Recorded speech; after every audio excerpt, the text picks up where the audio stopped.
Au cours de cette émission, nous avons ce que nous appelons un enseignant du jour avec lui. Nous allons en tout cas parler de la gouvernance étatique au Congo. Et dans cette gouvernance, nous allons un peu voir les processus électoraux, la situation sécuritaire et aussi, surtout la gouvernance financière qui est marquée par beaucoup de polémiques, notamment autour du contrat chinois suite au rapport de l'IGF, Inspection Générale des Finances. Il y a eu aussi, ces derniers temps en tout cas, la polémique autour des 100 000 $ qu'on a alloués au boxeur Martin Bakolé. Et voilà, c'est autour de ça que nous allons en tout cas plancher. Avec notre invité de ce dimanche, c'est Pascal Owonje, qui est un confrère.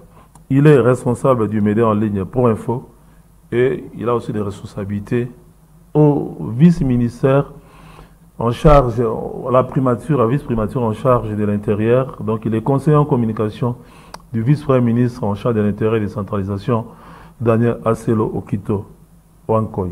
Voilà, Pascal Owonje, soyez en tout cas le bienvenu une fois de plus dans cette émission qui est votre émission aussi. Merci beaucoup Jaromance, merci également à nos différents téléspectateurs. Pour une fois de plus, on est ensemble pour analyser la question d'actualité, comme vous aviez dit, dans les conditions pas faciles, parce que la journée a été couverte par la pluie.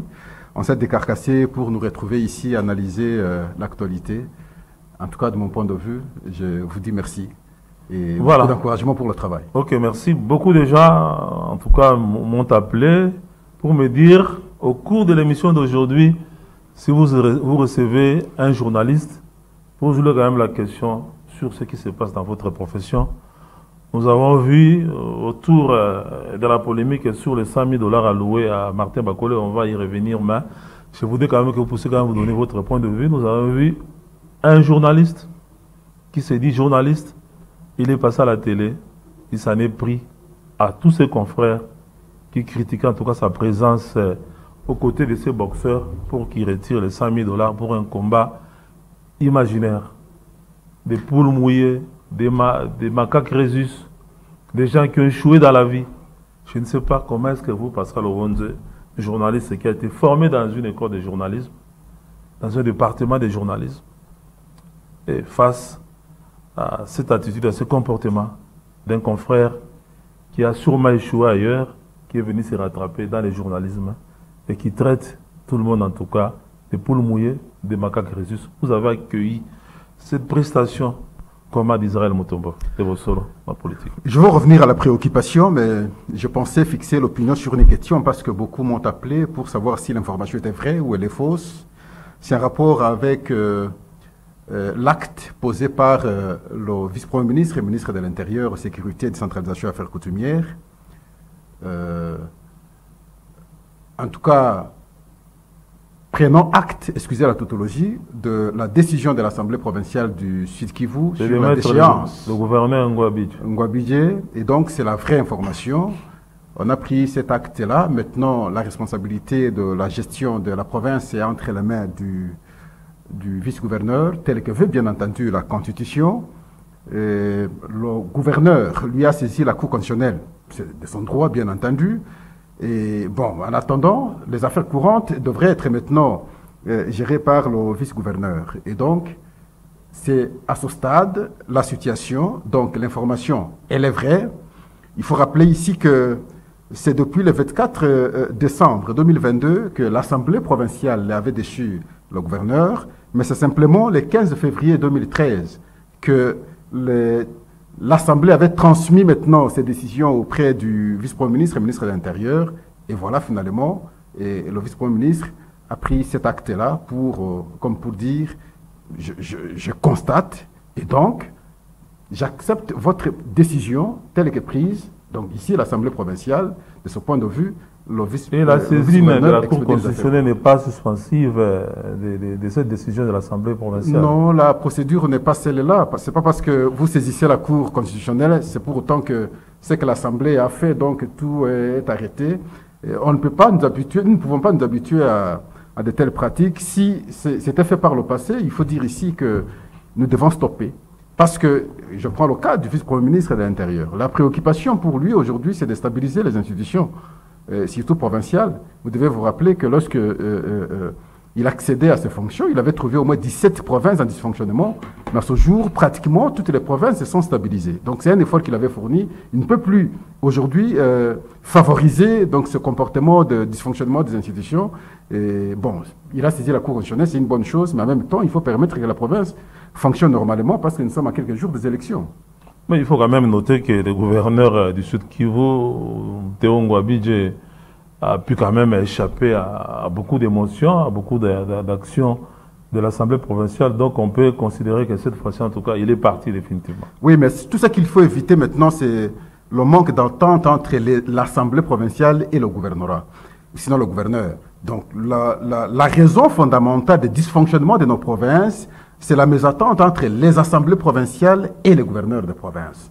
Et donc ici, c'est vrai, le gouverneur de Sud Kivu, c'est par le passé, il a connu beaucoup de cas comme ça, il est parvenu à se sauver, mais ici, le cas est tel que l'acte a été posé par l'Assemblée provinciale, on a transmis, n'est-ce pas, ces actes-là auprès de l'autorité de tutelle ici, le ministre de l'Intérieur, et lui, à son tour, il prend acte, je pense, à notre point de vue, à ce stade, nous devons encourager les choses de pouvoir évoluer de cette manière pour que la province soit correctement bien gérée. Ok, il faut vraiment quand même donner à cette province-là du Sud la chance d'évoluer pour que la province ne soit pas toujours englouée dans des bras de fer inutiles. Mais il faut rappeler que si la Cour constitutionnelle répond favorablement à sa requête, rien n'empêchera maintenant le gouverneur de pouvoir reprendre maintenant son siège. Voilà. C'est noté la mise au point du cabinet du vice-premier ministre de l'Intérieur Daniel Asselo à travers son conseiller en communication Pascal Obonje Omotaba. Voilà. Je reviens à ma question. Je ne sais pas si elle est gênante ou quoi. Non, elle ne me gêne pas. Mais je veux évoquer un aspect. Je veux fixer parce que vous aviez dit, souvent je dis, j'ai posé mon problème hier sur les textes qui nous régissent. Et quelque part, nous définissons le journaliste comme toute personne qui vit de l'information. De mon point de vue, sont des définitions à revoir, sont des textes à revoir pour que finalement, nous ayons une corporation qui n'aura pas des gens égarés, hélas. Mais aujourd'hui, avec notre paradigme, l'avènement des réseaux sociaux, tout ça, il faut qu'on réfléchisse encore davantage sur qu'est-ce qu'il faut pour que le cadre où évoluent les journalistes ne soit pas, en tout cas, accepté, ou sinon ouvert à tout le monde. Qu'on mette des garde-fous, de cette manière-là, nous saurons différencier la bonne information de la mauvaise information. Le problème ici aussi, c'est que quand je vois les débats que nous engageons souvent à la place publique, il n'y a pas de débat intelligent, il n'y a pas de débat pertinent. C'est sur les faits, parfois, dérisoires, trop prosaïques. En fait, qui ne ferait même pas le débat, mais nous engageons notre débat. C'est ça la société à notre niveau. Le nivellement vers le bas. Non, malheureusement, c'est honteux. Quand vous regardez la manière dont, ou la qualité des débats que nous engageons à la société, mais je me dis finalement, où allons-nous? Vous regardez qui a publié, c'est une figure reconnue, un journaliste respecté, mais il donne une information. Quand vous lisez même l'information, vous dites, mais c'est quoi ça comme affaire? Donc les gens sont dans les sensationnels. Dans le sensationnel. Et c'est là la grande difficulté. Je pense qu'il y a un effort à fournir aujourd'hui. Je ne sais pas à quel cadre, parce que nous avons des cadres ici, nous avons l'UNPC, nous avons le CESAC, mais quelque part aussi, vous sentez que le fonctionnement pose problème. C'est à son niveau qu'il faut davantage peaufiner des stratégies réflexionnelles qui permettront qu'on puisse avoir des agirs plus responsables. Est-ce que la difficulté, c'est pas aussi le fait, par exemple, que ceux qui gèrent, par exemple, les organisations professionnelles, eux-mêmes aussi excellent dans le non-respect des règles d'éthique et de déontologie. Donc, ils ne seraient pas mieux placés pour faire des leçons aux gens qui, eux, sont censés en tout cas encadrer. Je paraphrase ici Maître Pati Lendo, et il est dit souvent, et nous avons aujourd'hui le barreau qui, les avocats, ne se battent que pour avoir des voitures, des véhicules, l'argent. Et nous avons la presse aujourd'hui où les journalistes ne se battent que pour avoir les véhicules, l'argent. Et dans ces conditions-là, il est difficile qu'on soit éthiquement, correctement, bien orienté vers les objectifs de la société. Parce que nous sommes corrompus par les actes que nous posons, simplement parce qu'il faut qu'on ait ceci ou cela. Et le jour où nous allons nous détacher de ce sentiment de tout vouloir avoir. Mais ça ne viendra pas comme par un coup de baguette magique. Il faut qu'il y ait quand même des gens... C'est un problème sociétal, évidemment. Qui prennent le courage de pouvoir engager ce débat-là et cette réforme-là, pour qu'on revienne quand même à la normalité. C'est un problème sociétal. À un certain moment, le travail a été fait pour détruire l'enseignement en République démocratique du Congo. Ça, il faut le reconnaître. Avec Serge Kabongo à son temps, sur son plateau, j'engageais le débat sur la morale, l'éthique et la politique. Le débat était tel que, pour eux, on ne peut pas parler de la morale en politique. Et j'ai démontré que, moi, si on a un politique sans morale, on n'a pas un pays. Il faut qu'on associe la politique à la morale. Sinon, la morale à la politique. À ce moment-là, on aura de bons politiques, ça veut dire en d'autres termes, on aura de bons dirigeants. C'est autant à la presse. Lorsque vous dissociez ce que nous faisons ici de la morale, l'éthique, parce qu'elle peut être parfois particulière ou générale, mais moi je parle de la morale, et vous n'aurez pas de bons journalistes. Et quand vous analysez, vous observez correctement notre comportement, vous allez vous rendre compte que nous ne sommes pas dans la morale. Beaucoup d'indécence, que ce soit dans notre comportement, dans notre expression et dans notre agir substantiellement. Et j'ai toujours dit, excusez, je ne termine pas là. Nous sommes comme des enseignants. Lorsque nous passons maintenant là, les gens nous regardent. Les gens nous imitent. Si à travers notre comportement, il y a une contradiction, lorsque je suis devant le micro et lorsque je suis en dehors du micro, on voit qu'il y a un comportement contradictoire, les gens vont se poser plusieurs questions. Ah, c'est la même personne que j'ai toujours vue. Et c'est de cette manière qu'il agit. Oh, mais c'est pas possible. Et là, vous ternissez l'image de la corporation. Effectivement, c'est ce que nous affichons comme comportement. Je ne m'exclus pas. Nous affichons comme tel comportement. Et ça dénature la considération. Je ne vais pas très loin. Il y a d'autres qui ont été à l'Assemblée nationale. Vous savez comment on nous dit?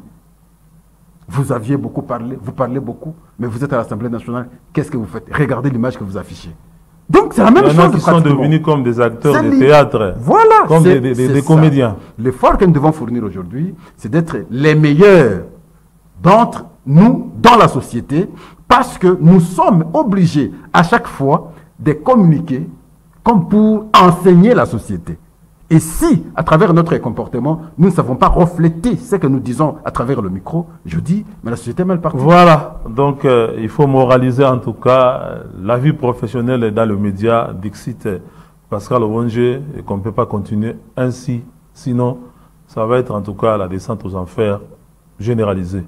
Pascal, nous évoluons, nous devrons en tout cas prendre quand même cette parenthèse-là au cours de l'émission, au cours du changement, pour essayer quand même de nous interpeller, nous professionnels des médias, parce qu'il nous arrive en tout cas d'interpeller les autres corps professionnels, mais nous estimons que nous ne pouvons pas nous interpeller.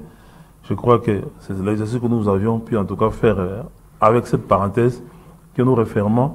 Non, que je vous appelle aîné parce que quand je suis venu à la presse, je vous avais trouvé et vous nous aviez encadré pratiquement. Vous savez, à l'époque, Jean Romance, il était difficile de voir un journaliste s'acharner contre son confrère. Et le concept de confrérie voudrait dire simplement que des gens qui sont dans l'union, qui communient ensemble. Mais aujourd'hui, vous voyez un journaliste s'acharner contre son confrère. Il envoie même son confrère en prison. Malheureusement. Mais il n'y a pas un cadre qui essaye d'orienter le comportement pour que la corporation, en tout cas, soit une référence de la société. Lorsqu'on veut entendre quelque chose de bien en termes d'objectivité, on passe par la voie du journaliste. Mais à ce jour, et ce que le journaliste dit, et ce que tout le monde dit, met tout le monde dans une incertitude incroyable. Parce qu'il est difficile aujourd'hui de croire les points de vue d'un journaliste congolais sur un fait. Parce que simplement, il sera de telle tendance ou de l'autre côté. Et c'est cela le problème. Voilà, nous continuons en tout cas notre émission. On parle maintenant de la gouvernance étatique. Nous sommes en plein processus électoral. Les opérations d'identification d'enrôlement des électeurs sont en train de se dérouler à travers la République. On note en tout cas beaucoup de couacs, beaucoup de difficultés, avec des techniciens qui n'étaient pas à la hauteur, avec des machines qui ne s'allumaient pas. Et voilà qu'il y a un scandale au niveau du Kasaï, un accident de circulation. On découvre dans les véhicules d'un député national de la majorité présidentielle des fiches d'identification de la CENI et même des kits d'identification d'enrôlement. Je ne sais pas, Pascal, on a posé la question au président de la CENI, lui-même aussi dit qu'il n'en sait absolument rien et qu'il demande à la justice de pouvoir enquêter. Je ne sais pas votre point de vue, qu'est-ce que vous en pensez? Que la justice est saisie, c'est très rapidement. Très rapidement, parce qu'il ne faudrait pas, à chaque fois, nous avons des cas comme ça dans la société et la justice ne bouge pas. Mais substantiellement, je veux dire ici que tout agir que nous devons poser aujourd'hui, il faudrait qu'on regarde le passé, ce que les gens ont dit hier et contre les autres, et rectifier les tirs, et ne pas faire, ou ne pas commettre les mêmes erreurs, sinon les mêmes fautes que les autres le faisaient hier. Ce qu'on reprochait aux autres hier, vous le faites encore aujourd'hui. Mais ce n'est plus normal. Comment un individu, un député de surcroît, dans son véhicule, pendant que l'opération de l'enrôlement avait déjà commencé à la R2, parce que le Kasaï c'est à la R2, et dans son véhicule, on retrouve et les cartes et d'autres effets de la CENI.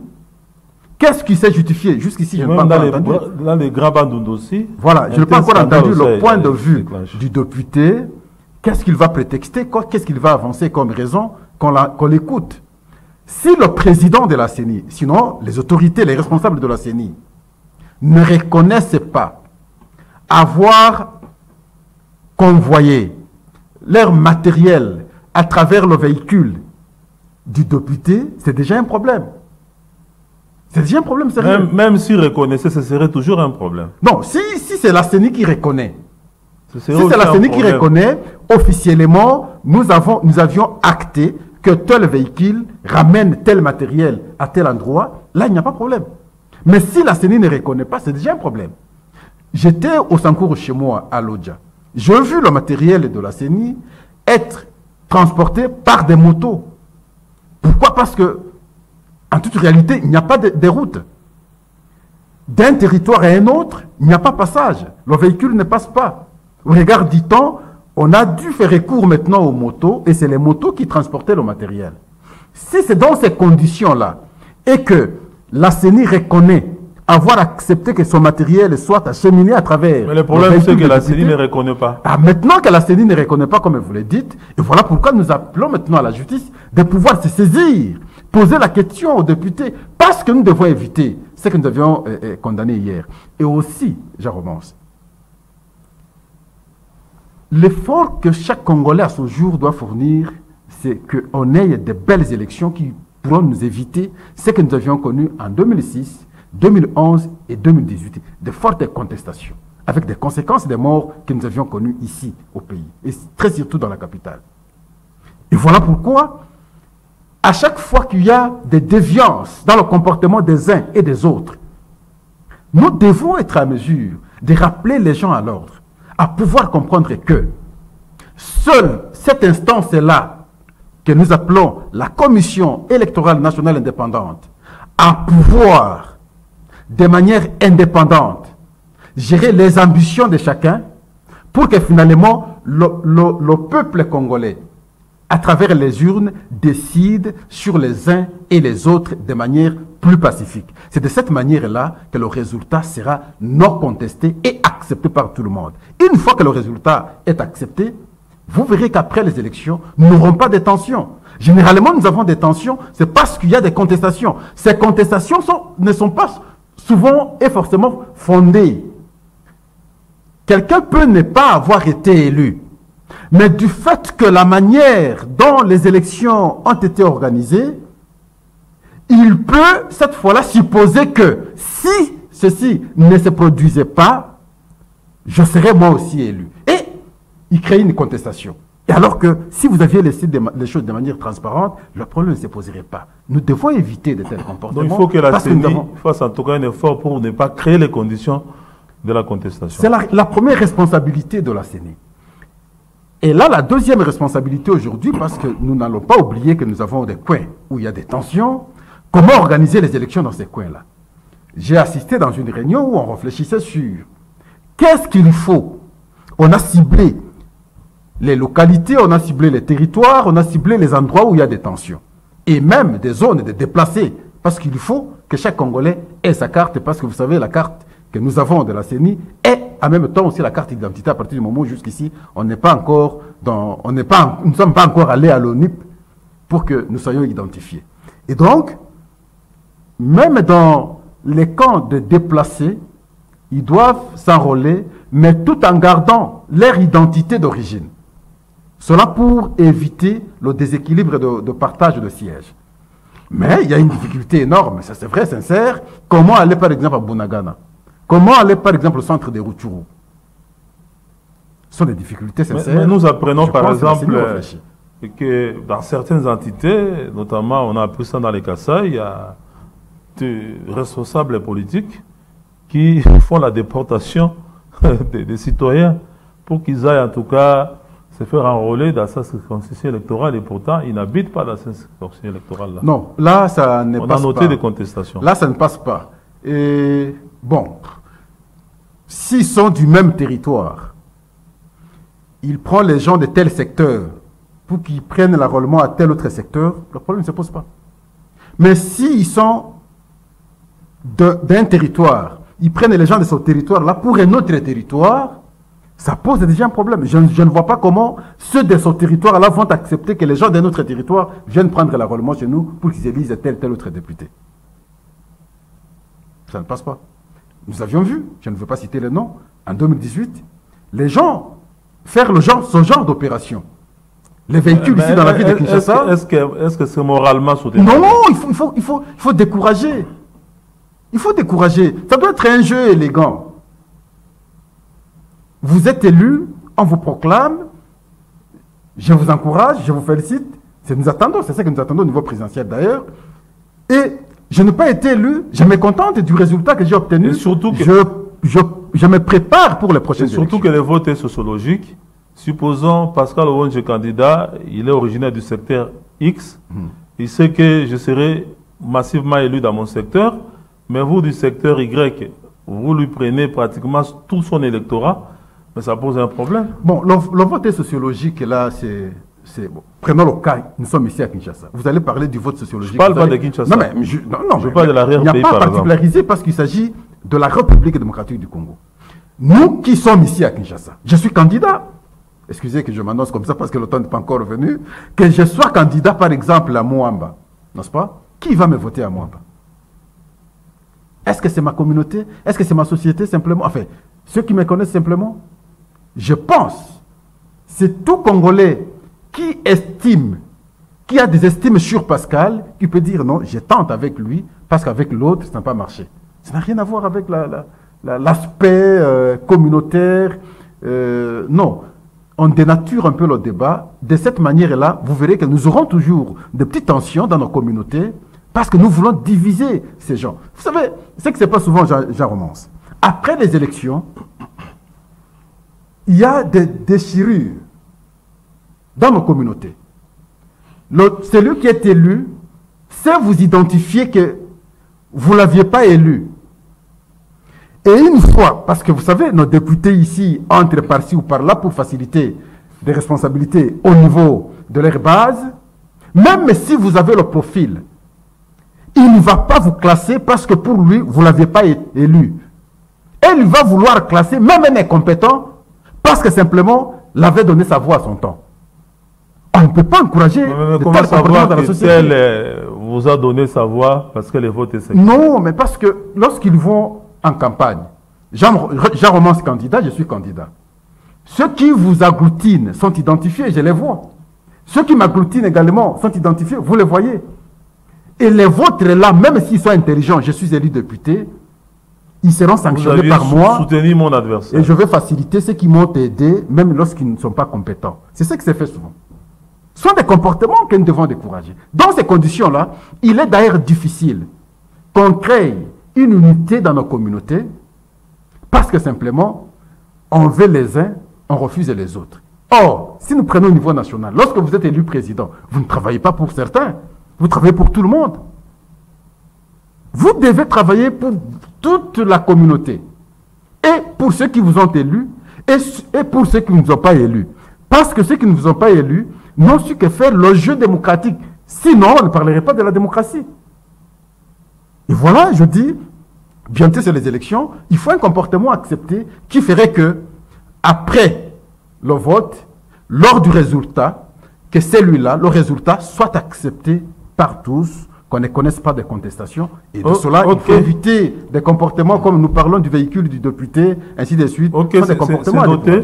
Mais maintenant, ces élections-là, pour qu'elles soient organisées, il y a quand même une hypothèque dans certaines entités de l'insécurité, notamment dans les Nord Kivu, notamment en Ituri. Et on a connu ça aussi dans la partie ouest de la République, Kwamut, les Grands Bandundu.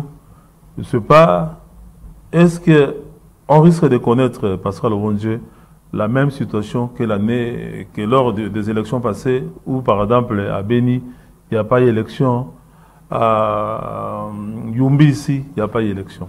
Oui, parce qu'on a comme l'impression que la guerre contre le M23 et ses suppôts rwandais est en train de s'enliser.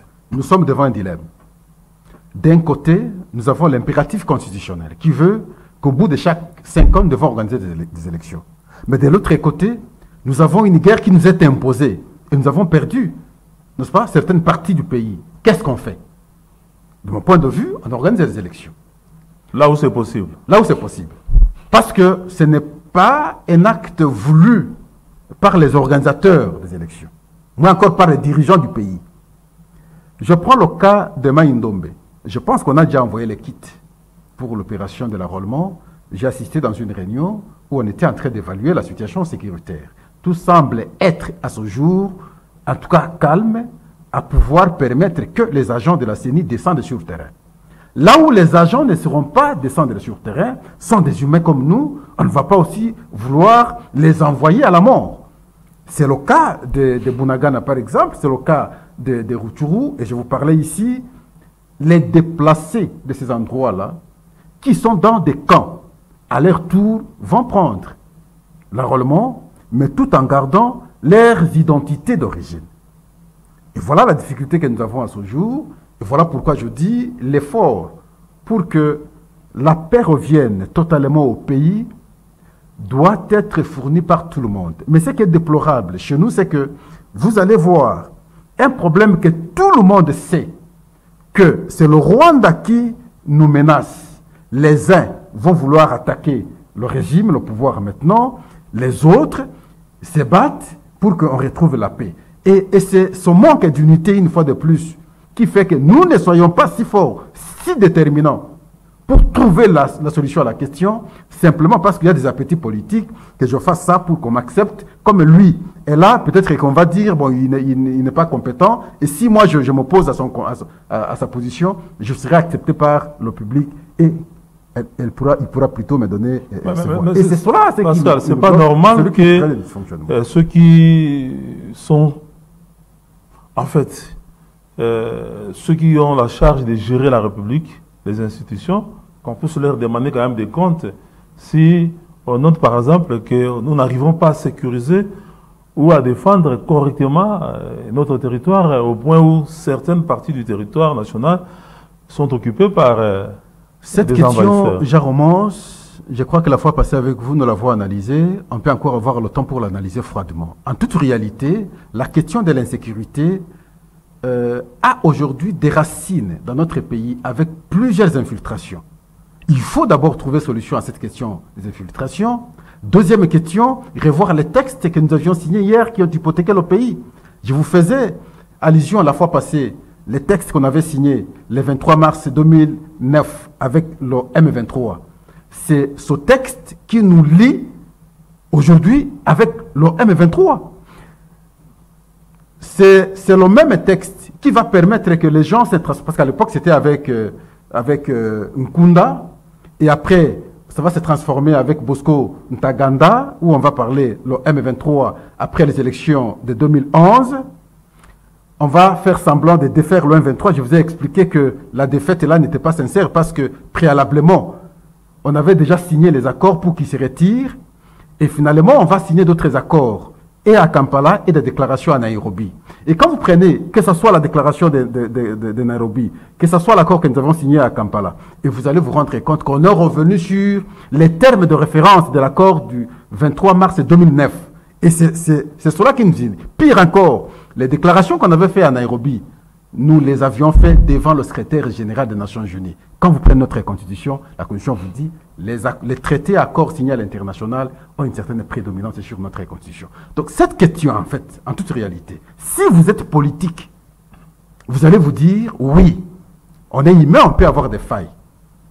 Dans ces conditions, où nous savons que le pays a été piégé pendant longtemps, nous devons plutôt nous dépasser, n'est-ce pas, de nos déconsidérations. Nous devons plutôt conjuguer nos efforts pour qu'on atteigne d'abord l'objectif. L'objectif est celui de démontrer au Rwanda que nous sommes forts, quel que soit votre jeu, nous sommes en mesure de ramener la paix dans notre pays et pour qu'il soit correctement géré. Est-ce que le problème, ce n'est pas aussi la réponse à cette crise-là du M23, RDF, tout ça?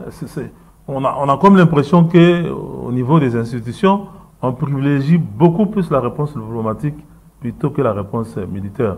Or, c'est un peu difficile, sans renversement du rapport des forces sur terrain, de pouvoir en tout cas résoudre un problème comme celui-là sur le plan diplomatique. De ma petite expérience, il n'y a pas une bonne fin de la guerre à travers le monde sans passer par la diplomatie.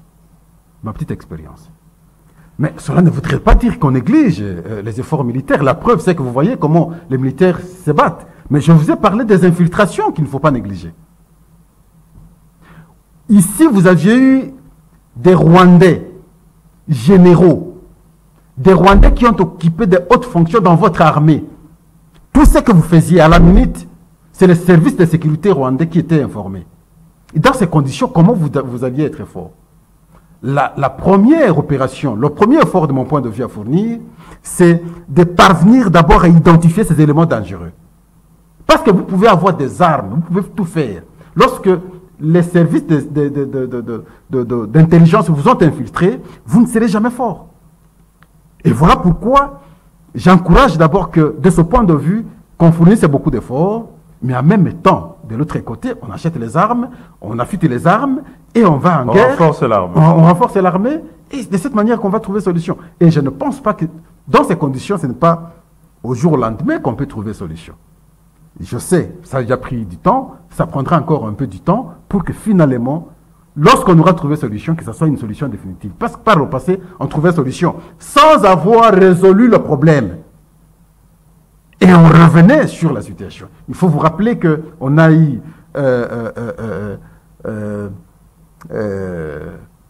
ceux qui sont entrés avec... on a eu la FDL, de la FDL, ils se sont transformés à CNDP, CNDP M23 1, M23 2, et on est à ce stade-là. Et donc, ce n'est pas du coup comme ça qu'on peut trouver solution. Nombreux sont ici avec nous.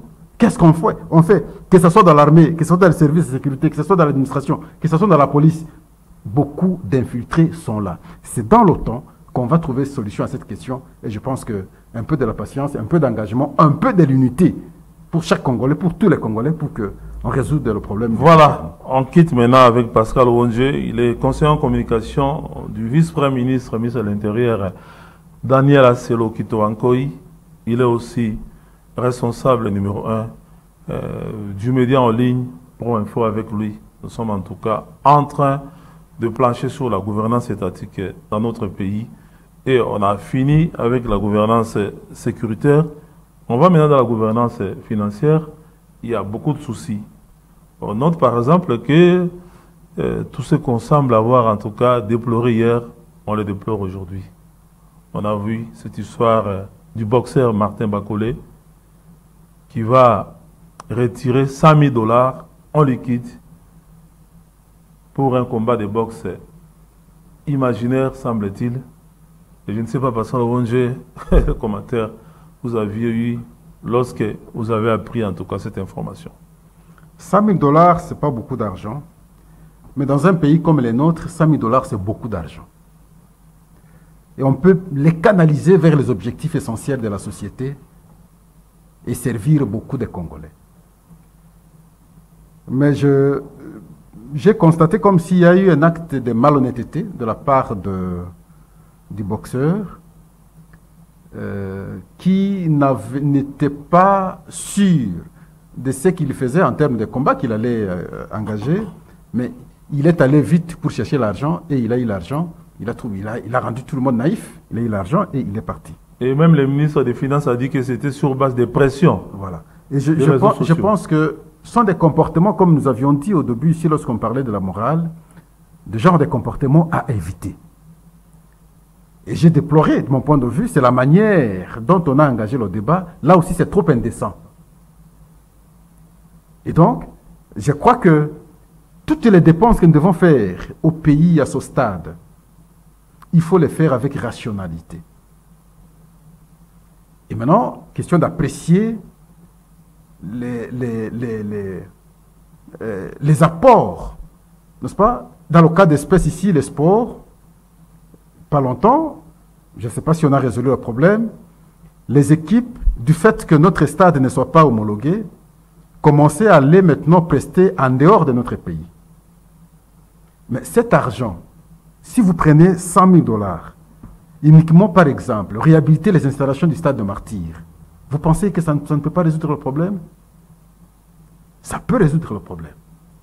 Mais déjà, nous apprenons que l'argent qu'on a par exemple, pour réhabiliter le stade de Martyrs et le mettre au standard internationalement reconnu une fois par la de plus, CAF, je suis sur la morale. Aurait pris d'autres destinations. Une fois de plus, je suis sur la morale. Si l'argent aurait pris une autre destination, posez-vous la question. Dixit, président de ACAJ, Maître Josca Piamba. On disponibilise un bon montant, une bonne enveloppe pour tel travail. Et vous ne faites pas le travail, l'argent va ailleurs. Ça s'appelle détournement. Et lorsque c'est un détournement, là aussi j'interpelle la justice. Autant que j'ai interpellé la justice pour le cas de la CENI avec le député, autant que j'interpelle aussi la justice pour ce cas lorsque les gens parlent déjà des détournements dans la réhabilitation du stade. On a mis de sièges. C'est beau à voir. Mais ça ne suffit pas. Quand vous allez vous regarder la qualité de nos installations, vous allez vous dire, mais finalement... Même l'extérieur du stade, là, même l'aspect extérieur du stade. Mais c'est quoi ça comme affaire? C'est comme une infrastructure abandonnée. Non. Hein? Nous devons être sérieux. Prenons le stade du 20 mai. À quel état? Est-ce qu'on ne peut pas réhabiliter ce stade? Mais c'est depuis longtemps qu'on nous a annoncé. Est-ce qu'on ne peut pas réhabiliter le stade? La ville de Kinshasa, parce que si on a eu ces stades, c'est à son temps. Aujourd'hui, la ville est tellement si grande. Vers Kinkole, là, on ne peut pas construire un nouveau stade. Les projets, la fois passée, nous avions vu, on nous faisait croire qu'on était en train de construire des stades municipaux, tout ça. Mais où? Parfois, ça fait mal quand vous regardez les choses se faire chez nous. Des détournements, et nous avons créé toute une culture de détournement. Et à chaque instant, ou à chaque instance, lorsque on parle de déboursement d'argent, pour telle opération, pour tel travail, mettez en tête aussitôt que cet argent sera divisé par deux. Et le travail ne sera pas achevé. On a le cas, regardez les routes, effectivement, parce que je voulais évoquer ça. Les projets zéro trou. Partout où on réhabilite, on ne termine pas les travaux. On laisse toujours un petit espace non réhabilité. Et le délabrement va commencer de ce trou-là. Qu'il pleuve une fois, deux fois, trois fois, et finalement la partie réhabilitée est entamée. Et on revient à la case du départ. Toujours comme ça, à travers... Mais est-ce qu'il n'y a pas moyen? Et qu'est-ce qu'on pose comme... Quand vous le posez la question, qu'est-ce qu'il pousse comme argument? Non, l'argent qu'on nous a donné était insuffisant. Mais insuffisant seulement pour ce petit trou-là. Et donc, nous avons un mauvais comportement à ce jour. Il faut je ne sais pas à ce jour, comment avoir un homme congolais capable de savoir... Donc il faut une révolution de mentalité. Il faut une révolution de mentalité. On doit être à mesure de comprendre que ce qui est pour l'État, ce qui est pour le public, est pour l'État, pour le public. Ce qui est pour moi est pour moi. Mais Donc, quand c'est pas les différencié, ça pose éducateurs, problème. à tous les niveaux, ont échoué. Que ce soit l'église, que ce soit la famille, que ce soit l'école, ou même l'État à Qui travers est les dirigeant cours de tribunaux. aujourd'hui? Qui est dirigeant aujourd'hui? Soit c'est la génération 70, soit la génération 80, soit la génération 90. Et quand vous prenez la génération 90, j'associe un peu 2010, 90 et 80, mais c'est la période où l'enseignement a été détruit. La période où l'enseignement a été détruit. Et ce sont ces gens-là qui sont jetés dans la société, qui ont des responsabilités. Et la conséquence, cela, je ne voudrais pas dire que ceux qui étaient avant étaient parfaits, mais au moins, à toute proportion gardée, vous allez vous rendre compte que nous semblons être le pire aujourd'hui. Dans ces conditions, il est difficile d'avoir une bonne s'enrichir société. à la vitesse du son. Dans ces conditions, c'est difficile d'avoir une bonne société. Même sur les élémentaires, ça pose un problème au jour d'aujourd'hui. La fois passée avec vous, je parlais ici des notions élémentaires qu'on peut reprendre dans notre enseignement. Ça va nous inculquer une certaine mentalité à pouvoir comprendre l'importance du bien commun. Mais malheureusement, quand vous regardez... Pascal Owonge, nous sommes en train de finir, il reste moins de 5 minutes. Et une autre polémique, c'est le contrat chinois à travers un rapport de l'IGF. Ceux qui se sentent morveux dans ces rapports-là, ils disent qu'il y a deux motivations politiques autour de cette enquête de l'IGF. Non. Jean Romance. Vous partagez ce point de vue? On peut mentir tout le monde sauf vous. Parce que c'est avec vous que nous engagions le débat la fois passée. Le débat la fois passée, nous étions de la tendance, les chaînes, je veux dire, tendance oppositionnelle. On démontrait les choses, comment, surtout avec ce contrat signé le 22 avril 2008, ne pouvait pas, en tout cas, répondre aux attentes de la société. C'est parti, c'est en juillet 2008 que le chef de l'État va prendre l'ordonnance.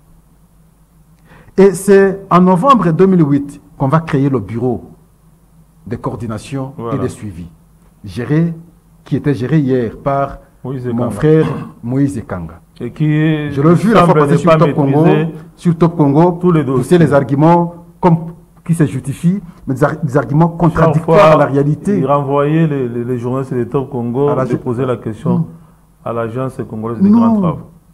Et pourtant, il était là pour la coordination et pour le suivi. Je ne sais pas comment on fait le suivi. Et j'ai aimé la question même du confrère. Et voilà comment, à l'époque, avec vous, nous engagions le débat, on démontrait comment on n'a pas été sincère dans l'accord. Quels étaient les termes de référence de l'accord? De l'autre côté, les 3 sociétés chinoises qui font partie de CREC, ça veut dire ici, il faut les citer, il y a Zhexing Mining, il y a Lida Mining et Congo donc Fang International Mining. C'est ces 3 sociétés qui font partie du groupe CREC et Sino Hydro. On a signé l'accord, ces sociétés pour aller maintenant prêter, le concept c'est prêter 6 milliards plutôt à la République démocratique du Congo. Sur les 6 milliards, 3 milliards allaient être consacrés inutilement aux infrastructures de base. Sur les 3 milliards, on a déboursé 2 milliards 882 millions de dollars américains. Ils ont payé. Les 3 milliards qui étaient destinés pour les infrastructures de base, ces sociétés avaient déboursé au moins 2 milliards 882 millions. Remis à qui? Mais vous voyez, vous les Congolais là, signer un contrat pour que l'argent soit géré par autre personne, non par les Congolais. En tout cas, qu'on se connaisse entre nous. Un tel contrat ne va pas passer. Chez nous ici. Un tel contrat ne passera pas. Et donc, substantiellement, je comprends de mon point de vue que géré par les Congolais. Et voilà, pour la réalisation des travaux, on vous parle qu'on a dépensé 800 millions quelque chose. En d'autres termes, on veut dire que 2 milliards ont sont portés disparus. Je dois vous rappeler qu'à l'époque, nous avions engagé Jean-Pierre Ndjonji est en vie. Il est journaliste à CKTV. Nous étions avec Litié en 2015 et 2016, qui est revenu sur la question, qui s'interrogeait sur la traçabilité de l'argent. Litié. Initiative pour la transparence des industries extractives. À l'époque, on ne pouvait pas l'écouter. Effectivement, les documents existent. Litié accusait les gens, clairement, et parlait de détournement à son temps du montant de 2 milliards de dollars américains. Et quand l'IGF évoque la question aujourd'hui, les gens ne peuvent pas s'acharner contre l'IGF, comme si les autres n'ont pas fait le travail avant. Les documents existent, les rapports existent. Et la finalité de ces rapports-là, c'est quoi selon vous? Mais à l'époque, on ne pouvait pas avoir de finalité. C'est aujourd'hui qu'on peut cogiter sur des finalités. Et quand vous regardez même la manière dont on a surfacturé pour comme justifier les 2 milliards détournés, vous dites finalement c'est quoi? Pas seulement ça. Le contrat dit que ces 3 sociétés-là vont exploiter les mines à ciel ouvert et qui sont à la Gécamine pour exploiter les cuivres. Mais les Congolais n'ont pas déterminé le nombre pour équilibrer à l'argent qu'ils ont prêté, qu'on les avait prêtés. Et donc, on a laissé les Chinois. Donc on a bradé les ressources. Les Chinois ont exploité comme ça, sans pouvoir équilibrer et évaluer. Et maintenant, parce qu'il y a des tournements, vous voulez voir clair dans ce contrat. L'argent est en déboursé. Ils vous ont prêté l'argent. Et maintenant, c'est l'État qui sera responsable à pouvoir rembourser les 2 milliards. C'est l'État qui sera responsable maintenant. Mais le remboursement devait se faire avec les fruits de la vente des mines exploitées. Non, mais le problème c'est que vous ne saurez pas évaluer. Vous allez évaluer comment? Comment vous évaluez ce qu'ils ont exploité? Mais dans ces communes, il y a quand même des représentants de l'État. Tout un problème, c'est là le flou même de la question. C'est là le flou.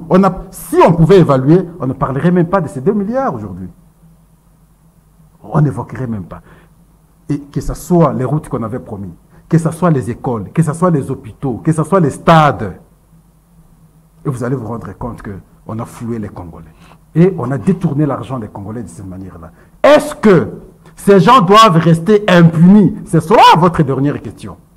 Je pense, une fois de plus, j'interpelle la justice. Maintenant que la question est à la place publique, que fait la justice? Elle doit se saisir des dossiers pour que ceux qui ont eu des responsabilités dans ce contrat peuvent se justifier devant la justice et dire clairement à l'opinion qu'est-ce qui s'est passé.